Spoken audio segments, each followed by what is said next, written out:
primer árbol, para que no haga falta sembrar los otros 10. Pero ¿qué es lo que pasa? Te llaman a la sociedad de consumo.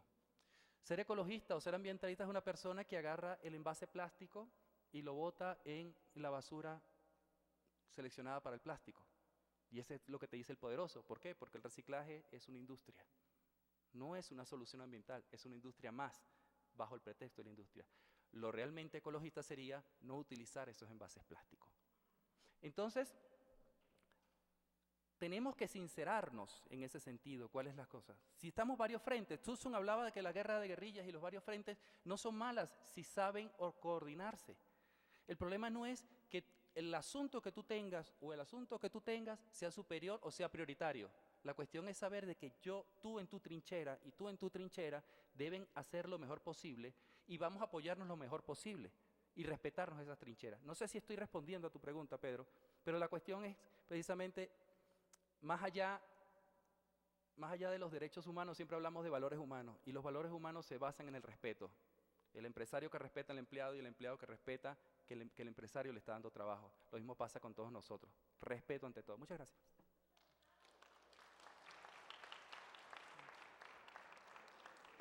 Va a contestar la misma pregunta también nuestro compañero Sergio García Torres.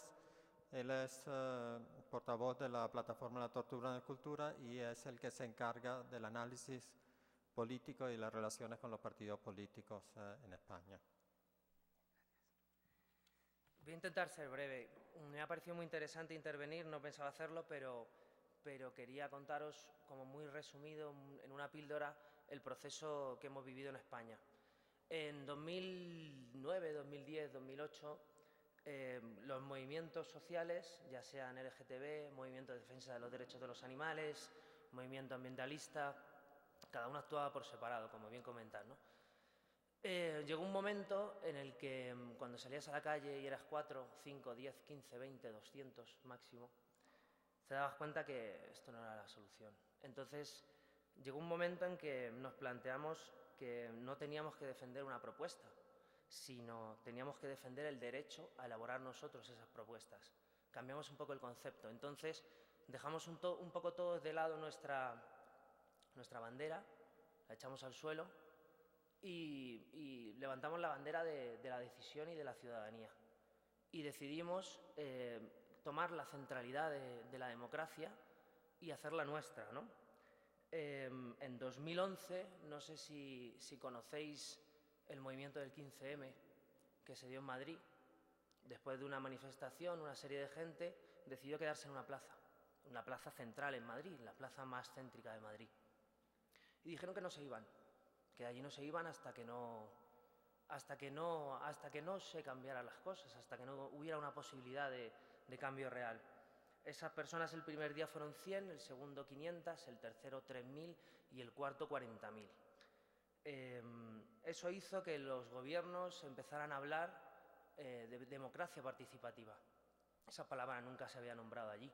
La democracia participativa, la capacidad de decidir. Eso nunca se habló hasta ese momento.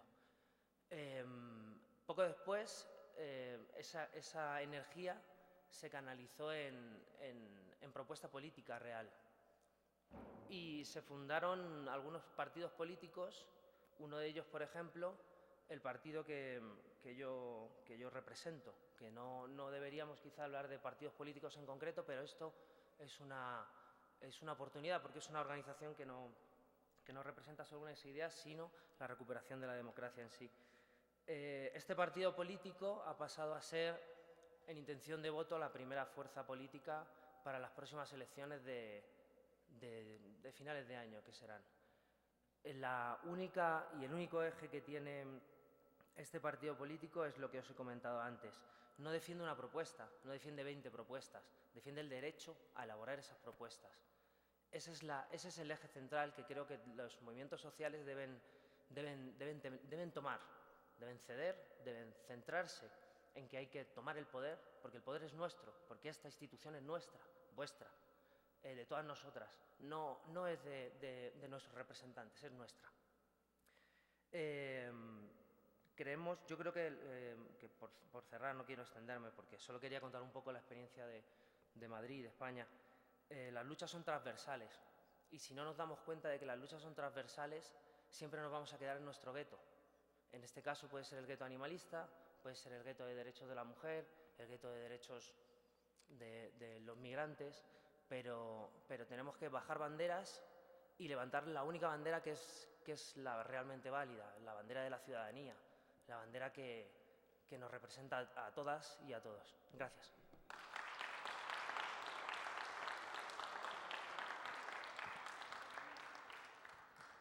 Y bueno, yo también para contestar un poco a tu pregunta, Pedro, no sé si recuerdas, por ejemplo, en diciembre, cómo después de la última corrida de toros que se realizó aquí en Quito, en la Plaza Belmonte, fue una de las primeras veces en donde todo el movimiento animalista se juntó para realizar una campaña en redes sociales que fue del apoyo a la iniciativa antitaurina, donde todos los colectivos participaron y donde como nunca antes habíamos tenido, por ejemplo, una tendencia de 9 días en Twitter, que fue una tendencia nacional. Si es que todavía se está dando una imagen de que el movimiento animalista no está junto o está dividido, pues es un momento el momento propicio para que los animalistas se den cuenta de que todas las luchas, como bien lo dijo Sergio, son transversales. Pero el hecho de que nosotros no aparezcamos en una foto, por ejemplo, con los colectivos Loba, no quiere decir que nosotros no lo estemos apoyando. Simplemente quiere decir que ellos, dentro de su marco de trabajo, la están apoyando y nosotros como colectivo también estamos dentro de eso. Por ejemplo, yo que si es que me defino como animalista, no quiere decir que yo no apoye la lucha de la ley de tierras, y el hecho de que yo no salga con ellos no quiere decir que no le esté apoyando. Entonces, esta división simplemente se ha dado en parte por las cuestiones por problemas pequeñitos, en realidad, como tú bien lo dijiste, no son problemas de fondo, son problemas simplemente de forma, pero que sí los podemos superar y que es un buen momento para empezarlo y para continuar como hemos venido hasta ahora.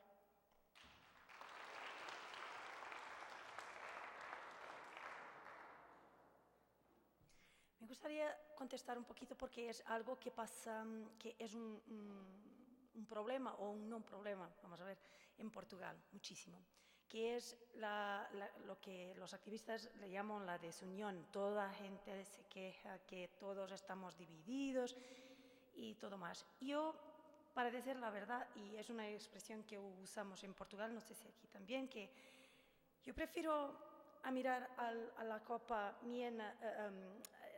medio llena de lo que menos hacía, se dice, no sé.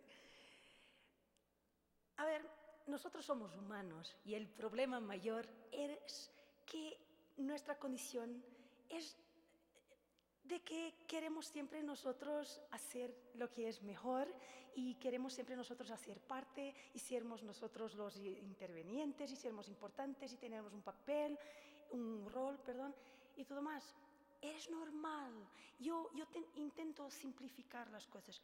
No es necesario que seamos todos amigos. No es necesario que estemos todos juntos. En la verdad me parece saludable que haya muchas estrategias y muchas formas de lucha, activismo de calle, activismo de lobbying político, activismo de lo que sea, que se complementen, pero teniendo siempre el cuidado de no echar abajo el trabajo de los otros, de no hablar principalmente en público, claro, mal de los compañeros de otros grupos, de otros colectivos. Si tienes un problema, bien, vente a tomar un café o lo que sea y vamos a hablar sobre eso y por favor no vamos a hablar públicamente. ¿Por qué? Porque las industrias que nosotros combatimos se quedan contentas con eso y quien pierde es la causa y principalmente los que nosotros intentamos defender, en ese caso los que no se pueden defender a sí mismos. Entonces, mi consejo, si me permites, es que veamos por la parte buena. Es bueno tener diversidad. Yo, en mi país, hay compañeros de otros grupos que, por favor, que no puedo con sus acciones. Yo, Rita, pero la organización que represento no es Rita, es todos los miembros de Animal, toda la gente. Yo no puedo dejar que yo, Rita, con mi ego, me ponga encima de los principios que nosotros defendemos. Entonces, lo que hago es muy bien, a mí no me gusta o no participo, pero no voy a echar abajo, no voy a hablar mal de, voy a hacer algo que sea complementar y voy a intentar entender lo que lleva el compañero a hacer lo mismo. Creo que es una buena, muy buena disculpa, muy buena excusa, no sé cómo se dice, para no hacer nada. Porque como estamos, oigo muchas veces los activistas vienen hasta mí a decir, es que no puedo más con esa desunión, me voy a salir del activismo. Tú no quieres en la verdad estar en activismo y ahora tienes una buena excusa para no estar. Entonces el problema es tuyo. No, los problemas solo son nuestros cuando nosotros los podemos arreglar. Si nosotros no podemos arreglarlos, no es problema nuestro. Entonces lo que podemos arreglar es mirar adentro y mirar al movimiento y decir, muy bien, no puedo hacer todo, pero puedo hacer algo. Y no es porque no puedo hacer todo o porque no estoy de acuerdo con todo que no voy a hacer nada. Caso contrario, en otro caso, no te llames activista, quédate.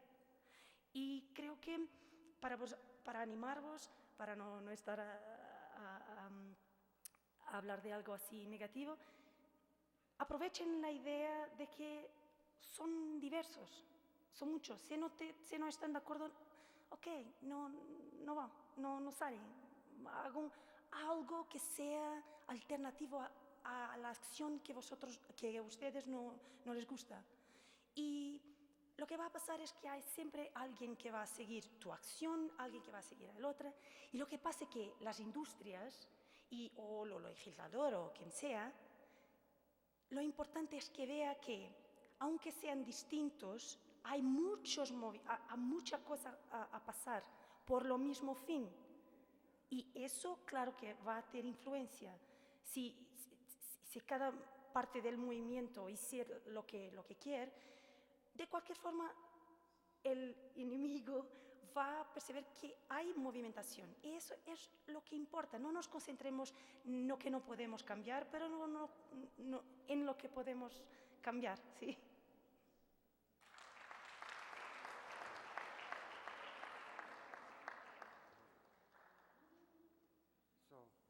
Hola a todos, soy Marius Kolf de Casa Internacional de Holanda. Estamos luchando durante 20 años en contra de la tauromaquia.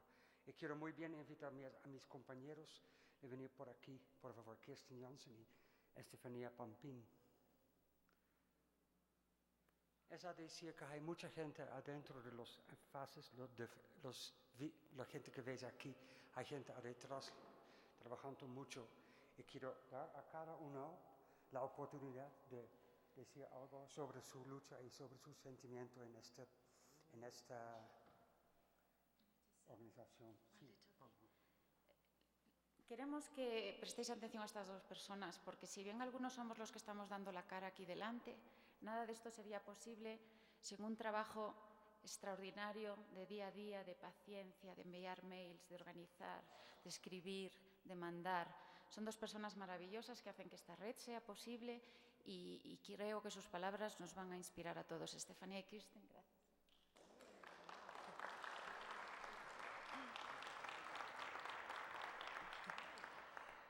Hola, muchas gracias a todos. Soy Estefanía Pampín, trabajo en Casa Internacional, la organización holandesa antitaurina. Y bueno, yo nací y crecí en España y viví allá hasta los 15 años. Y nunca fui a una corrida de toros, pero la primera vez que vi una, que fue a través de la televisión, a mí eso me cambió la vida, porque fue un momento muy traumatizante y perdí la inocencia en ese momento, porque me di cuenta de que el ser humano también tiene una parte muy dark, cruel y negativa. Y bueno, eso me inspiró a mí para iniciar la lucha, y ya estoy 10 años, este mes, hace 10 años entré en Casa Internacional como voluntaria, así que cumplo años en el movimiento antitaurino.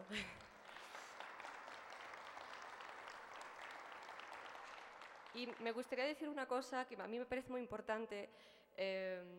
El movimiento antitaurino, bueno, específicamente hablando de la red y el trabajo que estamos haciendo nosotros en conjunto, que es muy importante, Hace muchos años, cuando empezamos, nuestro argumento más importante era el maltrato animal.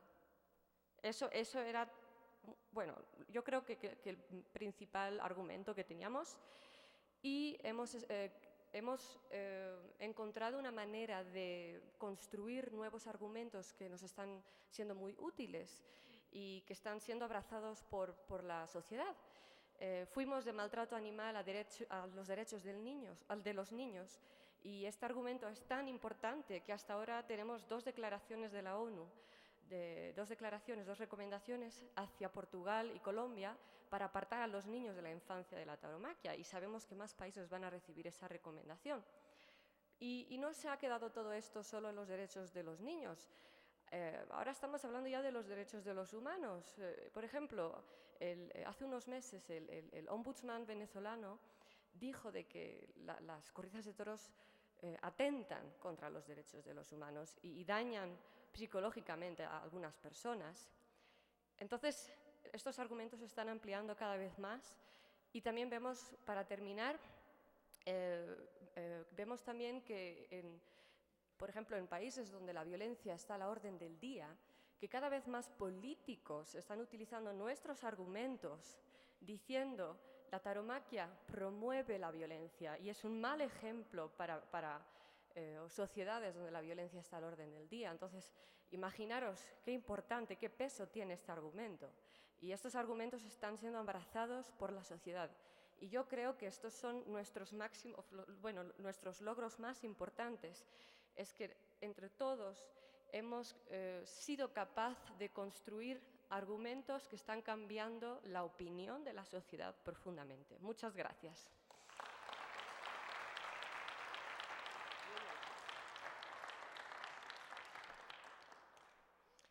Hola, soy Kirsten Jansen de Caso Internacional de Holanda y pues mira, insisto que yo digo algo aquí y solamente estoy muy encantada que estoy aquí con mis colegas apreciados luchando contra todo lo que es tauromaquia, pero no voy a aburriros mucho y no voy a decir mucho, solamente digo muchas gracias a todos.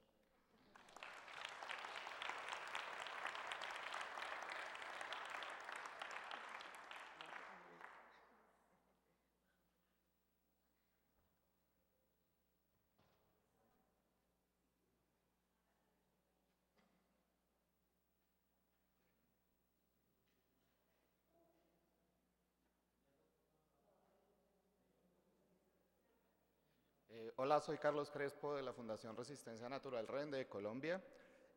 Solo quería resaltar un par de cosas con respecto a las anteriores intervenciones. Tiene que ver con, bueno, primero voy a decir, hay un dicho en Colombia que dice, el que mucho abarca, poco aprieta. Eso quiere decir que nosotros, pues, en nuestra diversidad, seleccionamos en nuestra vida las luchas que nos interesan, que van de acuerdo pues precisamente a nuestros gustos, a nuestra forma de vida, a lo que queremos como proyectos de vida.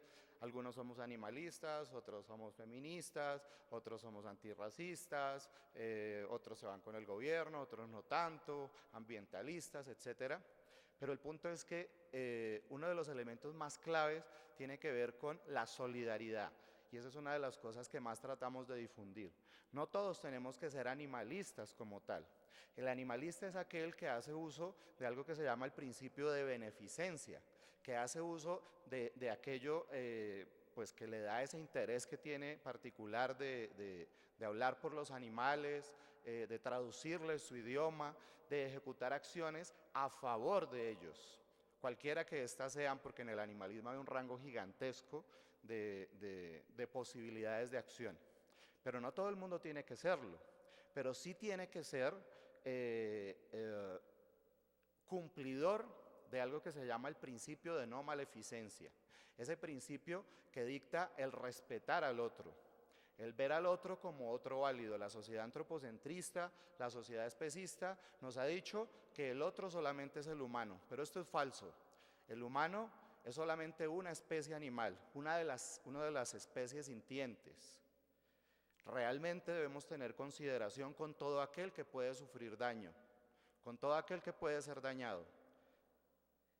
Este es realmente el elemento de consideración moral que deberíamos tener en cuenta. El principio de no maleficencia dice que no debemos dañar a aquel que puede ser dañado, y eso tiene una palabra muy sencilla, que es un valor que todos y todas promulgamos y que todos queremos para sí mismos y para sí mismas, que se llama respeto.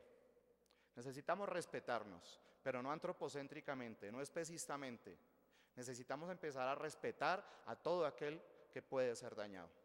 Entonces, cuando hablo de solidaridad y cuando hablo de que no todos tienen que ser animalistas, hablo de que el obrero que sigue con sus luchas sindicales, pues puede seguirlas perfectamente, puede trabajar siempre en pos de esa lucha, pero siendo solidario, por ejemplo, con la lucha animalista.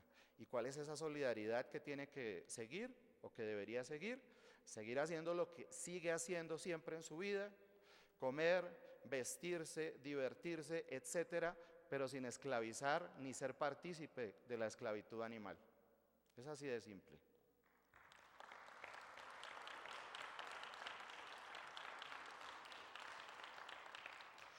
Y ahora, como también en el animalismo hay tanta diversidad, estamos trabajando, y les quiero poner el ejemplo en Bogotá, Colombia, estamos trabajando con los mínimos. Tenemos mucha diversidad en este movimiento animalista, como en todos los movimientos. Entonces, vamos a trabajar por objetivos. Vamos a tratar de buscar la abolición de la tauromaquia. En Colombia, en Bogotá, estamos seguros, como en todo el mundo, que la vamos a cumplir. En Bogotá, en este momento, estamos llevando a cabo la consulta popular antitaurina a través de una campaña que se llama Bogotá sin toreo, que agrupa a la mayor cantidad de agrupaciones animalistas e individuos también, que no hay que dejarlos atrás. No todo el mundo está en agrupaciones, como el compañero allá, independientes también valen en este movimiento y en todos los movimientos, y estamos agrupados en pos de un objetivo. Y si vamos a trabajar por pasos, pues bueno, después de que cumplamos este, vamos a buscar otros objetivos comunes, y bueno, en lo que no nos podamos poner de acuerdo, pues simplemente lo trabajamos solos a nivel individual o con nuestras organizaciones. Pero vamos a trabajar por objetivos, algo así como una ética de mínimos. Muchas gracias.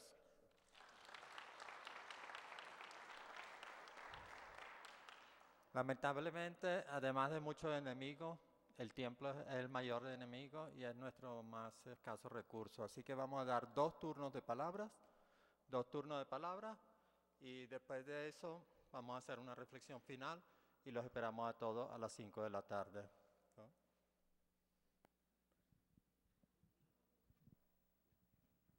Hola a todos, estoy muy feliz de estar aquí.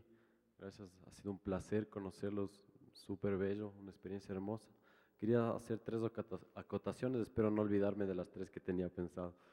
La primera, en cuanto a lo que dijo Pedro, sí, es súper necesario tener en cuenta estas incongruencias.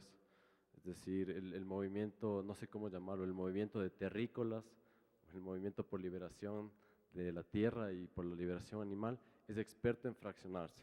Entonces, digamos, tenemos los pseudoecologistas que comen carne a pesar de que la carne es la principal contribuyente de las emisiones de efecto invernadero.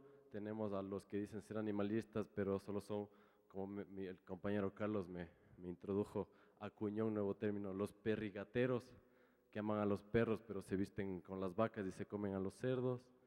Tenemos dentro de la misma lucha antitaurina quienes defienden a un mamífero rumiante llamado toro, pero se visten y comen un mamífero rumiante llamado vaca. Entonces, es obvia la incongruencia dentro de la propia humanidad. Las feministas que dicen ser feministas, pero son partícipes de la violación de vacas para consumir leche. Entonces, es básica la incongruencia. Yo creo que nuestro primer paso es comenzar a ser coherentes, comenzar a ser congruentes, porque si comenzamos y si seguimos perpetuando y reproduciendo este tipo de incongruencias, lo único que logra, y nuestro enemigo principal, el capitalismo, es fraccionarnos. Entonces, ese era mi primer punto. Ahora, el segundo punto era invitar a Pedro, que le vi con esta duda, y a todos, a que vengan ahora a las 5, porque va a estar el teórico Steve Best. Steve Best justamente abraza estos principios y propone una teoría realmente impresionante. Es la teoría de la liberación total, con una premisa básica. No puedes ser defensor de una lucha, pero ser opresor de otro tipo de alteridades. Entonces, básicamente lo que dice Steve Best es que si queremos realmente lograr un cambio de paradigma estructural, lo que necesitamos es que todas las luchas de izquierda radical, quienes entendemos que el capitalismo es la deficiencia, es obsoleto, nos unamos y realmente abracemos esto. Y mi tercera intervención, y ahora sí en forma de pregunta, porque el propósito de esto era preguntas y comenzamos a opinar todos, era una duda. Yo veo esto y ASLA ve a la lucha de la liberación animal y de la tierra desde 3 frentes: educación, legislación, lobby político y resistencia social. Súper rápido, la educación lo que quiere es cambiar el imaginario cultural de la sociedad. El lobby político, en donde mis compas son perfectos, Rita, Roger, todos, lo que implica es reformar las instituciones que explotan a los animales. Y la resistencia social es totalmente lo contrario. No queremos reformar las instituciones, sino acabar con estas instituciones burguesas. Entonces, en ese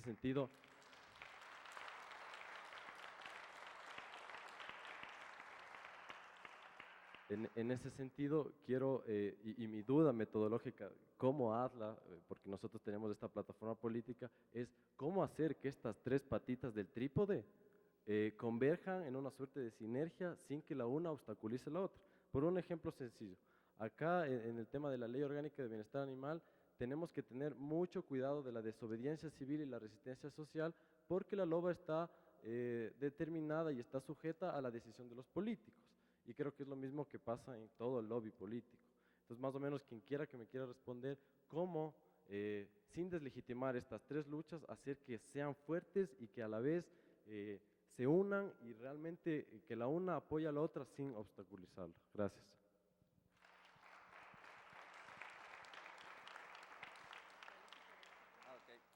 No, lo que pasa es que quiero que Natalia me acompañe porque estamos en lo mismo. Acabas de decir, bueno, lo que habíamos dicho anteriormente, activismo de escritorio, activismo de calle y activismo de lobby. Lo dijiste, frente de resistencia, las redes sociales y el lobby. Es exactamente lo mismo y las 3 convergen unas con otras. La cuestión es que todos estén exactamente en lo mismo y todos sepan exactamente lo que tienen que hacer. El problema es que si usamos las redes sociales o el activismo de escritorio, lo utilizamos para decir que no me gusta lo que están haciendo la gente del lobby, o que no me gusta la manifestación que se está convocando, o no convoco la manifestación, entonces la gente de calle no va a ir. Y obviamente la gente del lobby no le va a decir al resto lo que tiene que hacer. Y volvemos otra vez al punto del respeto. El otro punto, y quiero contestar algo que no fue una pregunta, pero que hablaba de las incongruencias, que las incongruencias del activismo, de los movimientos o de la ciudadanía, no son culpa ni del activismo, de los movimientos ni de la ciudadanía, son culpa del sistema.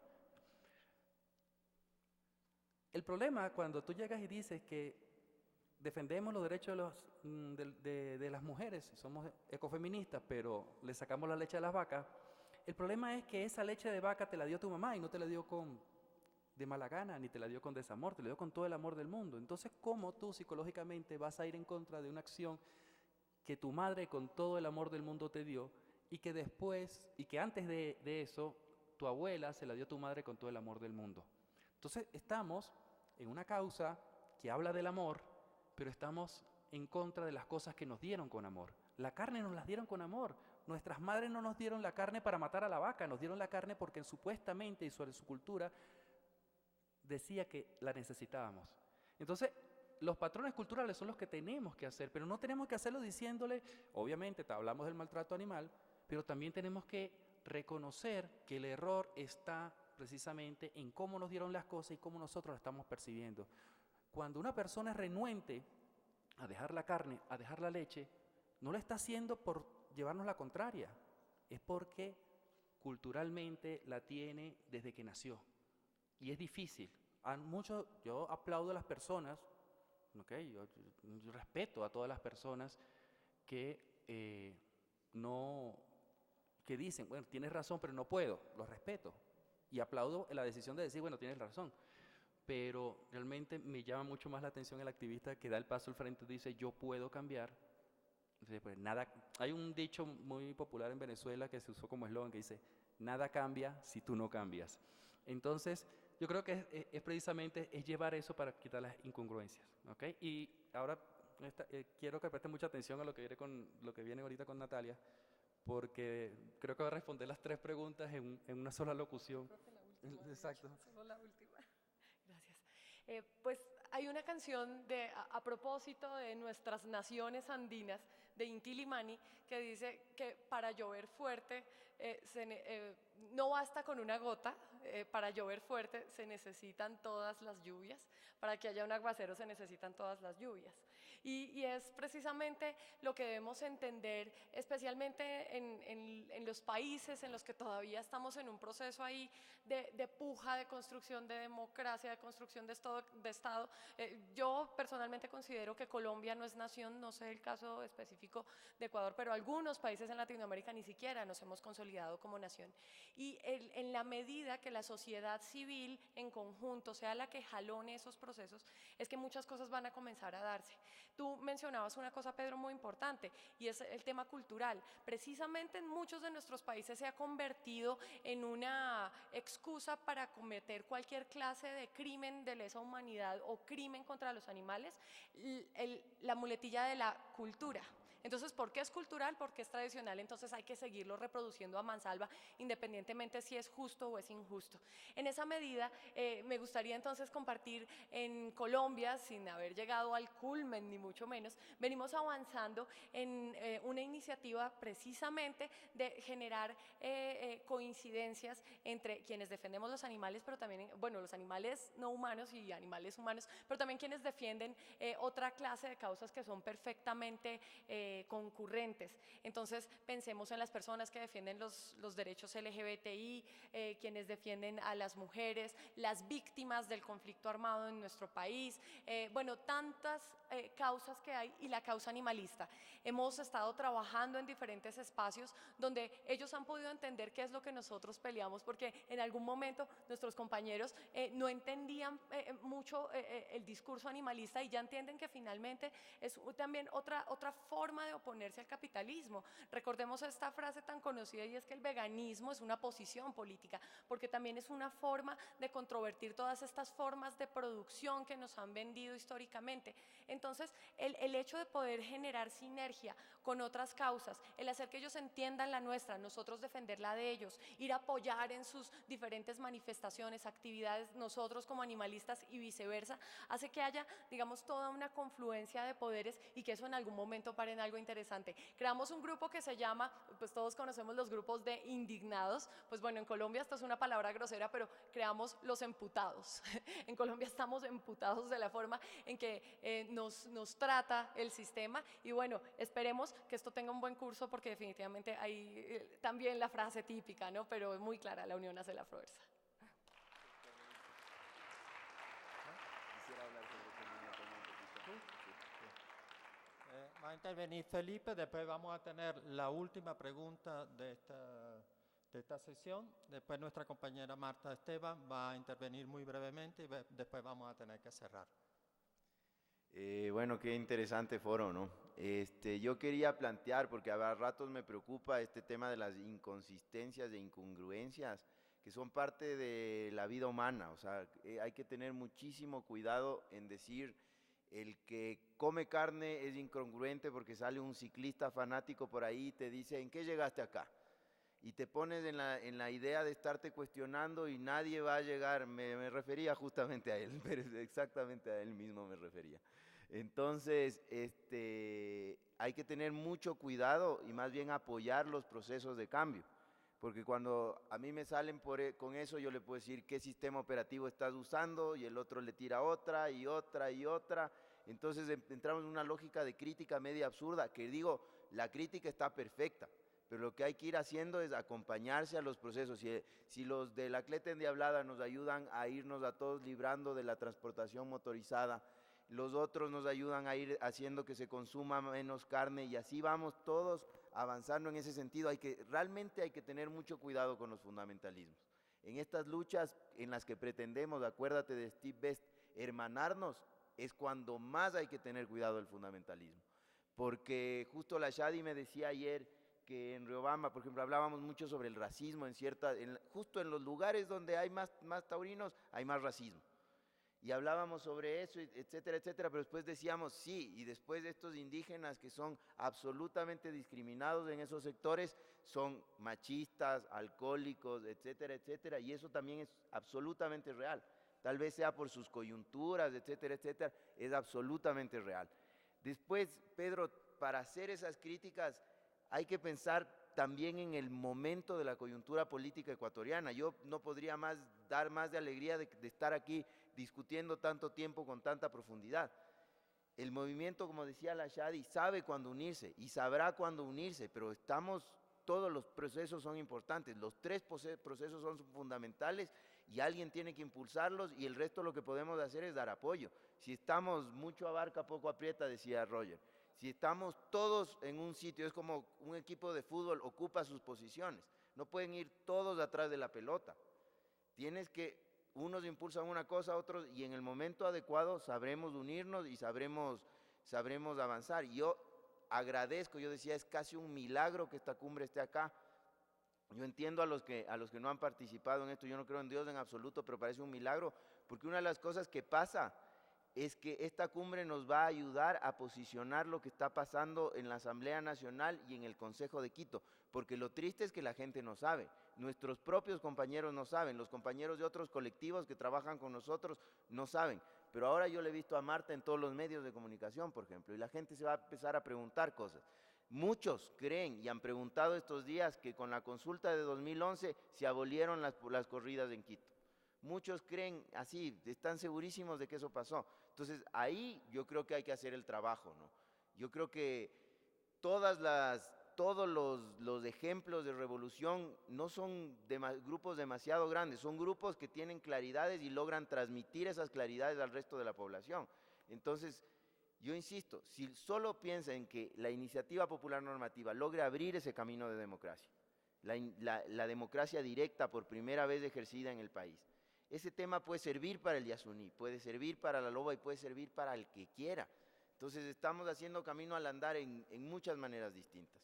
Yo creo que sí debemos ser críticos, pero la crítica pasa también por reconocer la diferencia.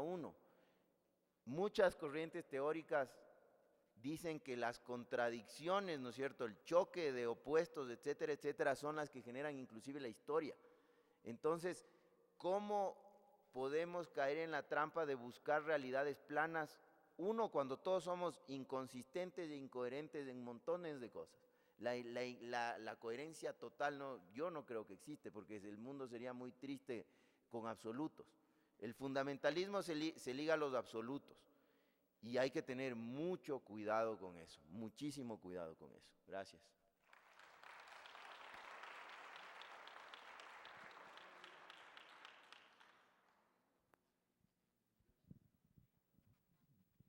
Bueno, yo creo que ya todas las preguntas que por lo menos yo les tenía han sido contestadas.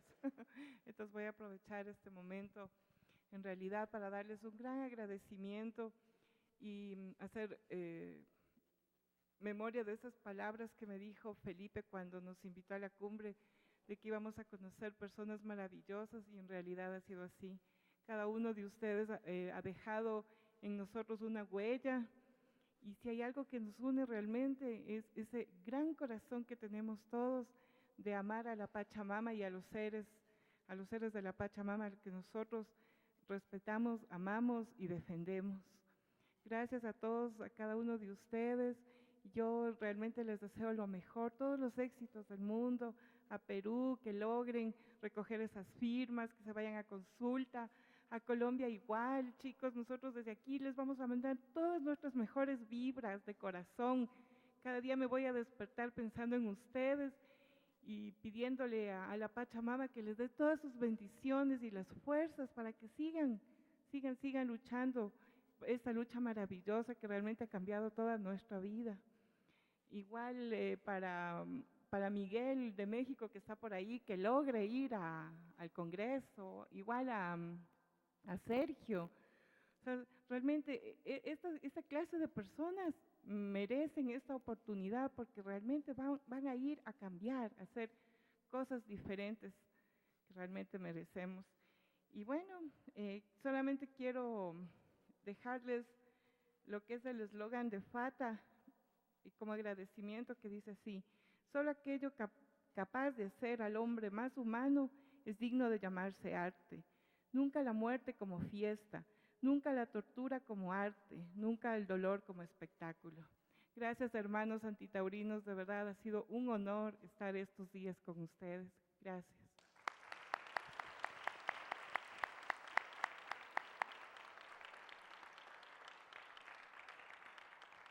Tenemos una intervención semifinal de nuestra compañera Marta Esteban. Yo lo que quería comentaros era, cuando estamos hablando de si estamos unidos o no estamos unidos y de cómo podemos mejorar, yo solamente puedo deciros que cuando empezamos la plataforma La Tortura no es Cultura, que tiene 27 organizaciones, no le daban una semana, porque las diferencias entre los grupos eran tremendos. Unos eran bienestaristas, otros eran de perros y gatos, otros eran veganos antiespecistas. Yo creo que hay siempre una posibilidad. Me acuerdo, en la primera reunión hicimos una cosa, como en el colegio, que eran los círculos de circunferencias y que unos se unían con los otros y tenían una parte en común. Si nosotros ponemos todos los grupos que tengáis en el país y hacemos esos círculos de circunferencias y las intersecciones, de repente aparece algo en medio, que tienen todos. ¿Y sabéis lo que es eso? Los animales. Entonces, cuando pensemos en las diferencias, pensar que todos pueden trabajar en distintos proyectos, pero siempre puede haber un camino común para un proyecto en común. No pasa nada porque hagan proyectos diferentes, pero la LOBA es un proyecto en común. La iniciativa antitaurina de Quito es un punto en común. Entonces, buscar qué podéis tener en común y eso hacerlo. Y ahí no va a haber diferencias. Y la segunda cosa que quiero decir es, cuando yo me encuentro en la tesitura de que algo me ha molestado mucho, que ha hecho un compañero o algo, en muchas ocasiones hago el tremendo error de explotar porque tengo muy mal genio y mis compañeros lo saben y me intentan frenar. Pero después reflexiono, y lo que yo reflexiono es que es tan grande lo que tenemos en mano, ya no son solo los animales, es el concepto de no violencia, es que la violencia no tenga ningún tipo de excepción, ni por sexo, ni por edad, ni por inclinación sexual, ni por geografía, ni por ideología. El ser antitaurino es que no haya excepciones a la violencia, es cambiar el mundo. Y es tan grande la responsabilidad que tenemos que lo que nosotros sintamos personalmente es indiferente. Yo me tengo que comer lo que me ha sentado mal, tengo que ponerlo al lado y volver a pensar qué es lo que teníamos en común y actuar en consecuencia. Y muchas veces me he encontrado que me han herido mucho a nivel personal, me ha dolido mucho de compañeros a nivel personal, pero yo sigo trabajando con la mano abierta, dispuesta a colaborar, porque yo no soy importante en esta lucha, lo importante es el objetivo. Y ahora os quiero dejar con Sandro, que ha estado organizando este debate, pero quiero deciros que Sandro es uno de los grandes ideólogos en España. Él es pionero, él ha sido arrastrado, él ha saltado al ruedo, ha sido de los primeros y sobre todo tiene una sabiduría interna que cuando todos los demás estamos utilizando el razonamiento, él nos viene con la solución. Así que estoy encantada del que cierre este foro hoy sea Alessandro Zara.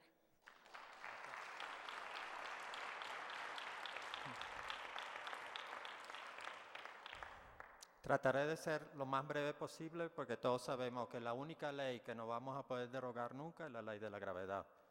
Y la única dictadura que no vamos a poder vencer nunca es la dictadura del tiempo. Así que quisiera hacer un breve recuento para llegar al final, que reflexionemos sobre algunas, muy pocas palabras. Una palabra es discriminación, otra palabra es justicia y otra palabra es evolución. Hace aproximadamente una década, nuestro compañero Marius Kolf empezó a gestar de que esto que está ocurriendo hoy tenía que ocurrir. Y él es un gran gestor y necesitaba compaginarse con alguien que tuviera la visión científica de este asunto. Y entonces consiguió una persona que yo quisiera recordar hoy, aunque no ha podido estar presente, que se llama Jordi Casamichana. Él fue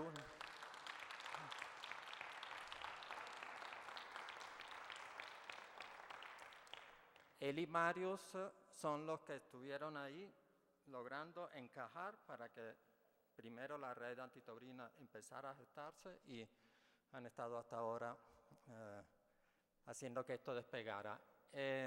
Jordi es una persona que es etólogo y para mí ha sido un referente para pasar a ser de perrigatero a luchador por los derechos de los animales. De ser lo que yo considero es pasar a ser vegano, que cuando eres vegano dejas de ser parte del problema, a ser antiespecista, que es cuando das el paso y tratas de ser parte de la solución. Jordi, sé que van a reír mucho, por lo menos van a sonreír mucho, porque Jordi estuvo viviendo 10 años en un piso, en un apartamento, con varios panales de avispas. Un día le pregunté por qué, y entonces él me explicó que las especies de todos los animales, o sea, nosotros somos la especie humana, pero las especies se pueden catalogar entre asociales, presociales y sociales. ¿Qué ocurre? O sea, podríamos hablar horas de esto, pero básicamente una especie asocial es la que hace que el individuo sea más importante que la sociedad.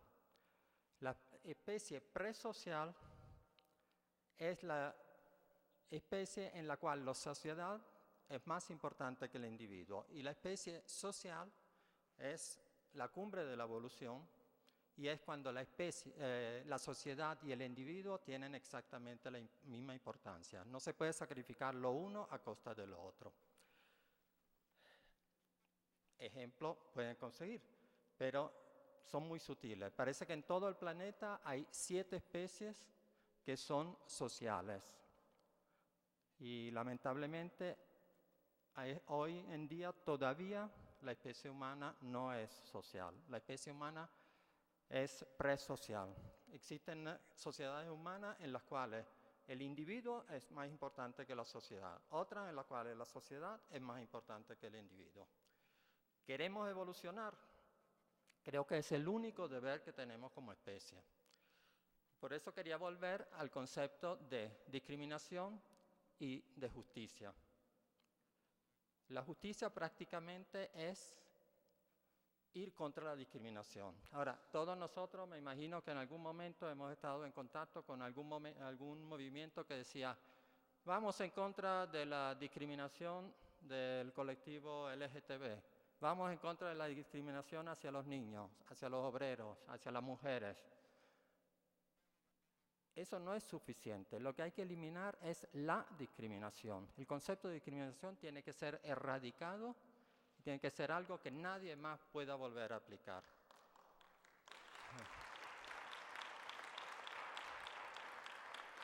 Dicho esto, el ideal de justicia tiene que ser eliminar la discriminación.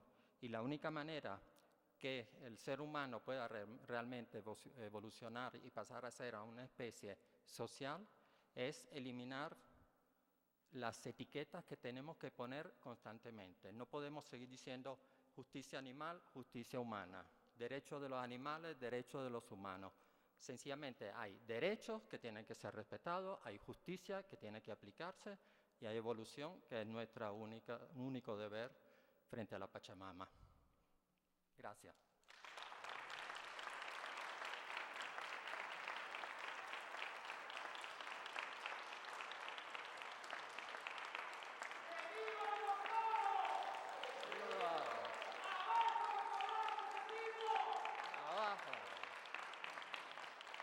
Bueno, los esperamos a todos a las 5 de la tarde, pero antes hay una solicitud. Quisiéramos ir delante de la fachada de la asamblea, todos, incluso los asistentes, todos los ponentes y todos los asistentes, para tomarnos una foto de grupo, para enseñárselo a sus nietos cuando ya no haya corrida de toros, no haya caza y no haya explotación animal.